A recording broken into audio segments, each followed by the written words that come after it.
Baby, इसके अलावा special 26, Rustom, आपको MS Dhoni, the untold story, Aiyaary, ऐसी तमाम फिल्में हैं जिन्होंने बनाई, आज हमारे साथ हैं और बड़ी खुशकिस्मती की बात है हम लोगों की। नीरज पांडे साहब, बहुत बहुत आपका स्वागत है नीरज भाई इस प्रोग्राम में। धन्यवाद, बहुत बहुत धन्यवाद। मैंने आपकी फिल्मों के नाम लिए बहुत सारे, बट मैं इनके ऊपर बाद में बात करूंगा। मेरी एक पहली चीज़, क्योंकि मुझे पता चला कि आप शेर व शायरी के बहुत बड़े शौकीन हैं और मिर्ज़ा गालिब आपके बड़े आइडल हैं और मिर्ज़ा गालिब के शेर आप बहुत ज़्यादा उसको फॉलो करते हैं और इत्तेफाक से मैं भी। तो मेरी ये एक सवाल भी और शिकायत भी है कि गालिब साहब को भी आपने डेंजर जोन में झोंक दिया, ऐसा क्यों किया आपने? आप क्राइम के वर्ड से इतने वाकिफ हैं और आपको ये शिकायत तो शोभा नहीं देती है कि गालिब का नाम डेंजर के साथ क्यों जोड़ा जा रहा है। अगर आपने नॉवेल पढ़ी हो। शिकायत नहीं है सर, मैंने कहा डेंजर जोन में क्यों ले गए आप गालिब साहब को? हाँ, तो दैट्स द पॉइंट। मैंने ये महसूस किया और मैं ये ऐसा मेरा यकीन है कि उनकी जो शायरी है वो आप किसी भी दुनिया में और किसी भी जोन में अगर उसको रखें तो बड़ा sense, it makes complete sense. और उसके जो मायने हैं वो उन दिनों जब वो लिखते थे तब भी उसके मायने उतने ही रेलेवेंट थे जितना कि आज है।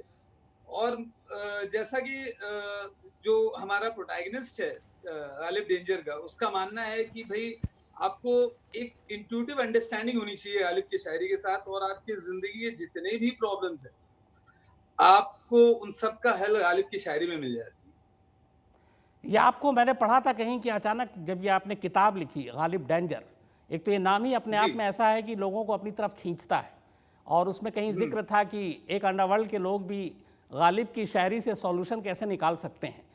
तो मैंने कहीं पढ़ा कि इस किताब को लिखने का और ये थीम, ये आइडिया आपको किसी एक रेड लाइट के पास मिला था जहां आप कहीं रास्ते में थे, गुजर रहे थे, तो अचानक ये ख्याल कहां से आ गया? हाँ, मैं गाड़ी में था और एक सिग्नल पे था और मैं एक मीटिंग से निकलकर अपने दफ्तर की ओर जा रहा था और अपनी गाड़ी जो है एक सिग्नल पे आकर रुकी और ये काफी कुछ चल रहा था मेरे दिमाग में एक सब्जेक्ट को लेके।